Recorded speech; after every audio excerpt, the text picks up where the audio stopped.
Oke baik, Assalamualaikum warahmatullahi wabarakatuh. Perkenalkan, nama saya Rika Nurmainita dan NPM 2314211052. Di sini saya akan membahas terkait analisis kinerja penyuluhan pertanian terhadap pengembangan komunitas padi melalui pemanfaatan kelompok tani.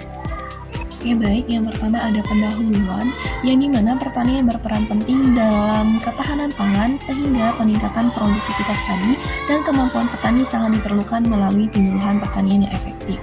Kemudian selanjutnya, di Pakonwekerap, kelompok tani kurang efektif dan kinerja penyuluhan belum optimal sehingga adopsi teknologi budidaya rendah. Oleh karena itu, diperlukan evaluasi untuk meningkatkan usaha tani padi di wilayah Pakonwekerap tersebut. Oke baik, selanjutnya ada rumusan masalah, yang dimana rumusan masalah yang saya angkat itu ada 3, yaitu yang pertama ada bagaimana kinerja penyuluhan pertanian di Pakonwekerap, Kecamatan Semaka, Kabupaten Tanggamus, dan yang kedua ada bagaimana tingkat keaktifan dan pemanfaatan kelompok tani dalam kegiatan pertanian padi di Pakonwekerap, dan yang ketiga ada bagaimana pengaruh atau hubungan antara kinerja penyuluhan pertanian dengan pemanfaatan kelompok tani dalam pengembangan komoditas padi. Oke, selanjutnya ada tujuan penelitian, yang dimana tujuan penelitian saya ada 3, yaitu yang pertama menganalisis kinerja penyuluhan pertanian di Pakonwekerap, Kecamatan Semaka, Kabupaten Tanggamus, dan yang kedua mengetahui tingkat keaktifan dan pemanfaatan kelompok tani dalam mendukung kegiatan pertanian padi, dan yang terakhir ada menganalisis hubungan atau pengaruh kinerja penyuluhan pertanian terhadap pemanfaatan kelompok tani dalam pengembangan komunitas padi. Oke baik, selanjutnya ada manfaat penelitian, yang dimana pertama itu ada menjadi referensi bagi penelitian selanjutnya yang membahas terkait penyuluhan pertanian, pengembangan petani, dan pembangunan sektor pertanian. Kemudian memberikan gambar mengenai tingkat keaktifan kelompok tani serta strategi untuk meningkatkan fungsi kelompok tani. Kemudian memberikan dasar pertimbangan bagi pemerintah dalam meningkatkan sistem penyuluhan. Oke, selanjutnya ada tinjauan pustaka, yang dimana merupakan landasan teoritis yang mendukung penelitian dengan mengacu pada hasil penelitian sebelumnya, konsep dan teori yang relevan. Di sini tinjauan pustaka yang ada di hasil penelitian saya yaitu penyuluhan pertanian, kemudian kinerja penyuluhan pertanian, ada komunitas padi dan kelompok tani.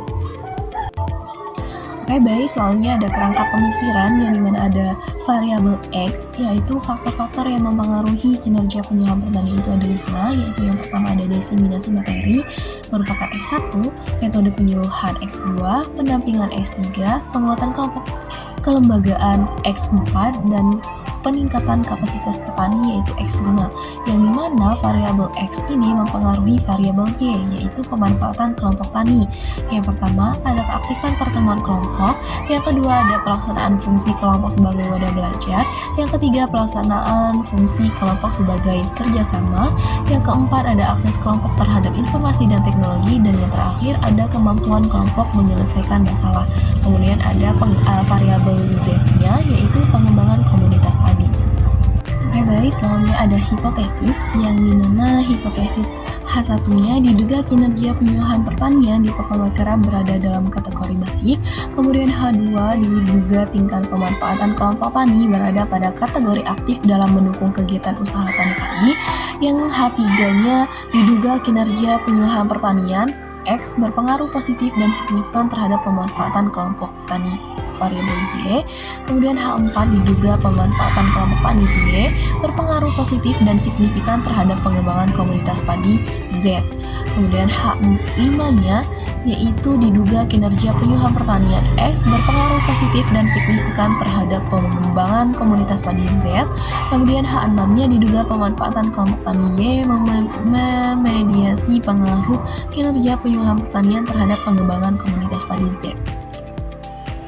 Oke baik, selanjutnya ada metodologi penelitian, yang dimana lokasi penelitian dilaksanakan di Pakonwekerap, Kecamatan Semaka, Kabupaten Tanggamus, Provinsi Lampung, yang dimana lokasi tersebut dipilih secara purposif atau sengaja.